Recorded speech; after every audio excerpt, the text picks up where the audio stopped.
Hello everyone and welcome to the lecture series on R microcontroller and embedded systems. Today we are dealing with module number 3, that is lecture number 23.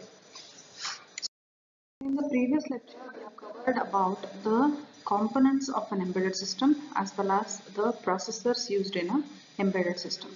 So when we talk about the components in an embedded system, we talk about say the processors, the input port, output port, sensors, actuators and the communication interfaces and also the devices which are used inside the embedded system and so on. So in the last lecture we have covered about the processors where we have different types of processors. The processors we looked into in the last lecture was the microprocessor and a microcontroller and the difference between the RISC and CISC as well as the difference between big endian and little endian, and we have also seen the processors which are used only for a specific purpose. Okay, after reading about all those processors, why they are used, we will be looking at the programmable logical devices as well as a pipeline structure processor that is called as load store processor that will be explained in the today's video. Okay, so we have this as load store operation and instruction pipelining.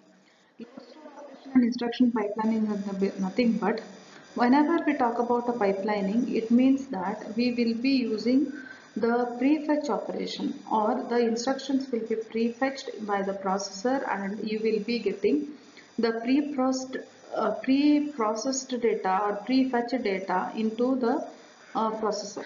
So the we'll talk about what is load store and then we'll go to instruction pipelining. Access related operations are performed by the special instructions called as load and store.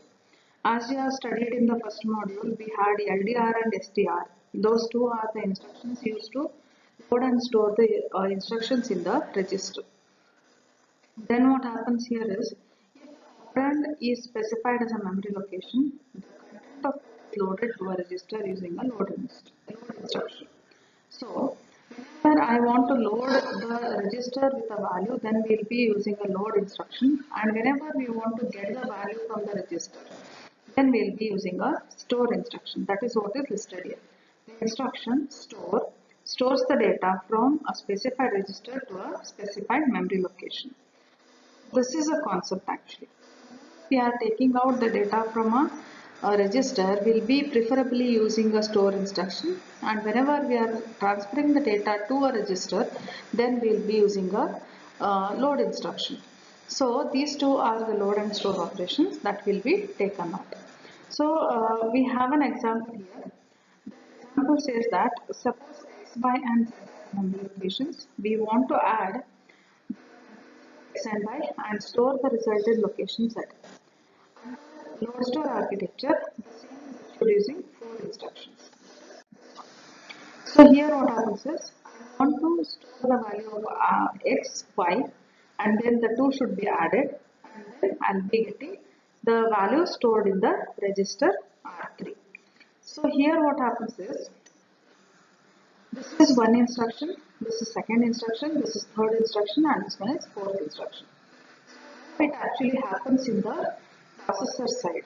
We have to check. So this lists out the value of x, y and z. X value is 0, y value is 7f and z value is 23. This is addition. Okay. Initially we'll assume that x has a value of 0 and y has a value of 7f. So the first instruction what we have here is load r1, x. When we have a load r1, x, it means that we are transferring the content of content of x into a register, that is a specified register r1. This is the action what will be taken place, and the second instruction says that load r2, y. So the value of y whatever we have, that should be loaded into r2. So this is what is written as here, and this is 1. So after this, the 2 should be added. So to add these two, what we need to do is we need to take the 2 into the A2. This is listed as 3. Here in the instruction saying us that add R3 comma R1 comma R2, that means R1 and R2 whatever we have, the two should be added and then the result should be stored in R3.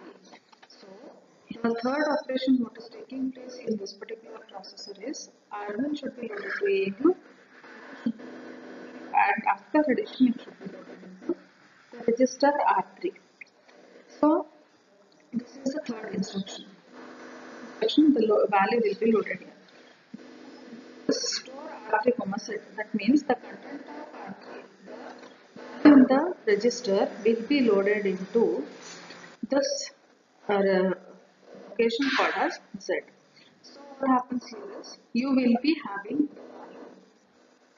into the Z register after move store R3 comma Z. So this is a load store operation and it will be used for the storing of a operation calculated after a certain operation. So the same thing is listed over here. The first instruction load R1 comma X loads the value of register R1 into R1 with the content of memory location X. And the second instruction load R2 comma Y loads the register R2 with the content of the memory location Y. Instruction add R3 comma R1 comma R2 the content of the register R1 and R2 and stores the result in R3.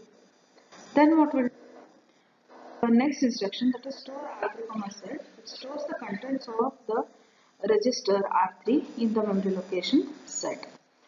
This is what is this operation. So when we come across this load store operation, then we will be using 4 instructions to add the content of memory location and then register transfer it to the register called as R3. Okay. This load store operation, whatever we have, this is a conventional instruction execution. The processor follows execute sequence. So this is what we were talking about in the first.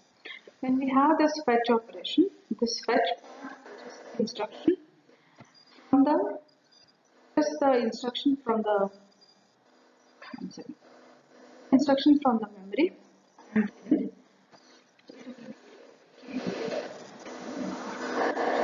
it is a decode.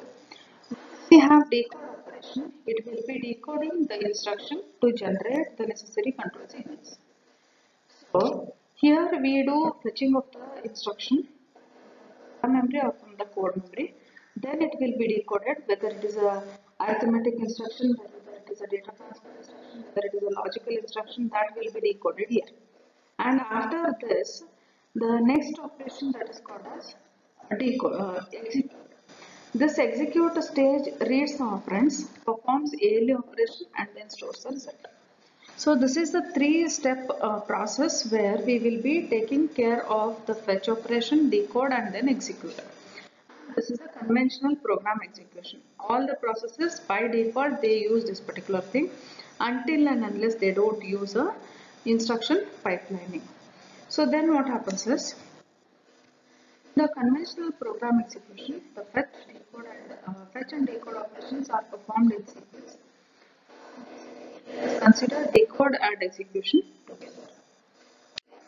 So, during the decode operation, the memory address bus is available and if it is possible to effectively utilize for an instruction fetch, speed can be incremented.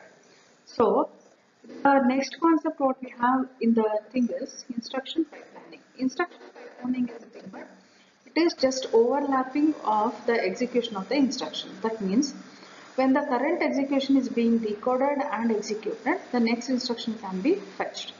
So this is what is called as pre-fetching, or we will be priorly copying the instruction and it will be stored in some part of the processor.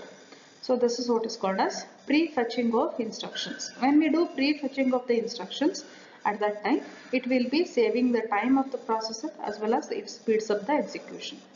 So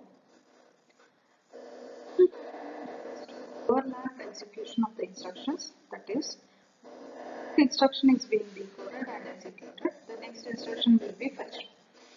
The current instruction in progress is a program control flow transfer instruction like jump, call, instruction. In that particular case, the instruction fetched is flushed and a new instruction fetches.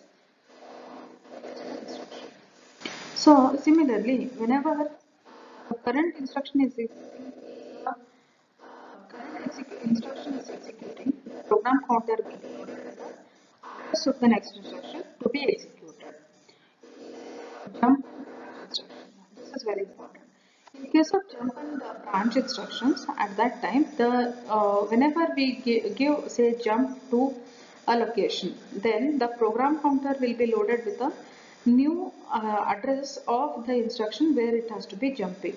So in that particular cases, it becomes very difficult to prefetch the data and do instruction pipelining. So in case of jump and branch instructions, it becomes little bit difficult. Here what happens is, depending upon the stages, the instruction pipelining can be written as stage, 4 stage and so on. Okay. This is a figure which tells us about how the instruction pipelining happens in 2 stages. 2 stage means this is first for a version cycle 1, we have fetch operation. When this is getting fetched, nothing is happening in the other 2 cycles or 2 version cycles. Then it is doing execute operation. Execute operation at that time in the next machine cycle it is doing PC plus 1. This PC plus 1 will be prefetched and then it will be executing this previous PC. This PC is executing here, whereas the fetch operation is getting done for the next instruction. Then when it comes to machine cycle 3, it is executing the this instruction which is prefetched PC plus 1 and it is fetching the next instruction after this. So this instruction pipelining and the prefetching of the instruction, it works fine till it has a branch or a looping instruction or a jump instruction. Okay, until then it works fine. Whenever it encounters a jump instruction or it encounters a loop instruction or a label, then it will be a problem and you will not be getting the correct answer for the processor. Okay. So next we see the instruction pipelining. It is the next type of a processor that is called application specific integrated circuits. Application specific integrated circuits is a microchip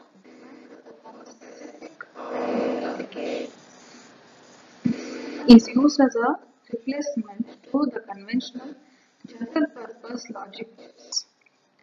It integrates several functions into a single chip. For one particular application, I'll be having one IC. It's like that. So it incorporates multiple functions into a single chip and thereby reduces the system development cost. As it consumes a very small area in the total system, and it will be used for the smaller systems capabilities. Okay, so the fabrication of ASIC requires a non-refundable initial investment that is called as non-recurring engineering charge, that is NRE cost. As this is a application specific integrated circuit, you will be doing it for the first time. When you do it for the first time, at that time you need to be paying an initial investment that is called as non-recurring engineering charges and it is non-refundable. Mind it is non-refundable amount. Then the non-recurring engineering charges, that is NRE charges, are borne by a third party. That means there is a sponsor who will do this NRE charge for you people. Then it will be made available to the market in an early stage. Okay, and it is then referred as application specific standard product. Okay, it will not be referred as a ASIC at that time. If you are only doing it for your particular manufacturing or your product, then it will be called as application specific integrated circuits. So whenever we go in for application specific integrated circuit, we need to be encountering a charge, that is an extra burden, which is called NRE. If the thing works fine and if you get too many orders, then it will be okay. Otherwise, you need to be bearing this non-refundable initial investment that is called as NRE charge. We'll look at programmable logic devices. Programmable logic devices we have seen already in the third semester, that is digital logic, how they will be working and how to program it or how to burn the fuse and everything. Okay, so the logic specific functions device to device manufacturing, including device to device manufacturing, data communication, signal processing, display, timing and control operations, and almost every other function a system must perform. So the logic devices, whichever we have, they can be divided into two broad categories. One is called fixed and the other one is programmable. Called programmable or fixed, then the when it is fixed, the circuit in the fixed logic are permanent. Okay, you cannot change the logic code present in that particular gate. Programmable logic devices, whatever we have, they offer customers a wide range of logic capacity, features, speed and voltage characteristics. And these devices can be reconfigured into another number of functions at any particular time. Okay, programmable logic device, the name itself suggests us that it is a programmable one. Okay, so we can program the thing. Then what happens is we can quickly program the device depending upon what is our design, and we can immediately check it on the live circuitries. So here in the programmable logic devices, there are no NRE costs, and the final design is completed much faster than the custom or a fixed logic device because it is programmable one. However we want, we can program it. Another key benefit of using the programmable logic device is during the design phase, customers can change the circuitry as often they want until you finalize the design. Okay, and the design should be working fine and it should satisfy the customers. PLDs are based on a rewritable memory technology to change the design, and the design is reprogrammed. Okay. Once the design is final, the customer can go into a production by simply programming PLDs as they need. Okay, it is not like depending upon the demand, you need to be programming it. So once the software design is ready, you can program it and you can get it manufactured.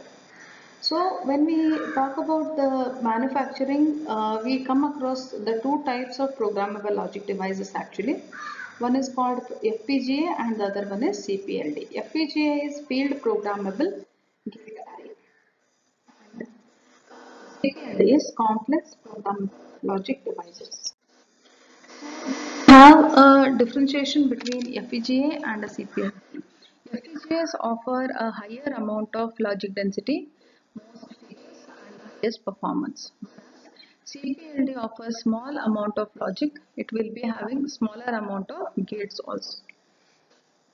The largest FPGA which is shipped now is Xilinx Vertex, which has gates on it. CPLD, it is very less in number actually. And these devices also offer features such as built-in hardware processors. They give us substantial amount of memory, clock management systems, and support for many latest and very fast device-to-device technologies. CPLD, they offer very predictable timing characteristics and they are used for a critical application. Okay, critical means whenever it is a hard binded real-time systems or whenever we want a hard real-time, that means and if you miss a deadline, some disaster will be happening. In that particular cases, we'll be going in for a CPLD rather FPGA. FPGAs are used in a wide variety of applications ranging from data processing to storage to instrumentation and signal processing also. Whereas here it can be used in a mobile phone, in a battery operated portable applications, your digital handheld assistants and so on. And the example for this CPLD is Xilinx Cool Runner series. Okay, so this is what it's about, the differentiation between CPLD and FPGA. Advantages of PLD. Advantages of PLD is nothing but PLDs offer much more flexibility during the design cycle, because the design iterations are simply a matter of changing the programming file. Okay, so by changing the programming file we can get a design ready, and the results of the design changes can be seen immediately on the working parts. PLD does not require long lead times for the prototype and then production parts, so they will be generated by the designer and they'll be distributed to the distributor shop. So, PLDs do not require customers to pay the NRE cost, so which reduces the cost of that particular PLDs. PLDs allow customers to order just a number of parts they need. Okay, not have to keep it in stock or keep it in pending if they don't want it. Be reprogrammed even after the piece of equipment is shipped to a customer. Okay, so the manufacturers can add new features to upgrade the already in the field. This upgradation is easy, reprogramming is easy in the PLDs. Then the system what we have is, or the next core what we have is commercial off-the-shelf components. So this commercial off-the-shelf components, whatever we have, this is a product which is used as it is. Okay, so commercial off-the-shelf product, their products are designed in such a way to provide integration and interoperability with the existing system components. The COTS component itself may be developed a specific processor or an ASIC logic device. Used as it is. So these commercial off-the-shelf components, whatever we have, they are readily available in the market, cheap, and the developer can development into development time to a greater extent. The chip will be ready. You need to just insert it and plug in. That's all. So commercial off-the-shelf component we have here as a TCP/IP plugin from Biznet. The TCP/IP product which will be used. So, say here we have typical examples of COTS hardware unit are remote controlled cars, including the RF circuitry, high performance, high frequency microwave electronics, high bandwidth analog to digital converters, and you'll be having, say, devices or components for operation at a very high temperature, or your image arrays using electro optic IR imaging arrays, and so on. Here we have shown a TCP/IP plugin model from the various manufacturers. Here the manufacturer is Biznet. Okay, so this is a device what is manufactured by the manufacturer and will be directly using it for whatever purpose it is. Okay. So in the today's lecture we have learnt about the load store processors and programmable logic devices, and also instruction pipelining, and what is FPGA, what is CPLD, and what is the commercial off-the-shelf components. So we'll meet in the next video. Until then, take care.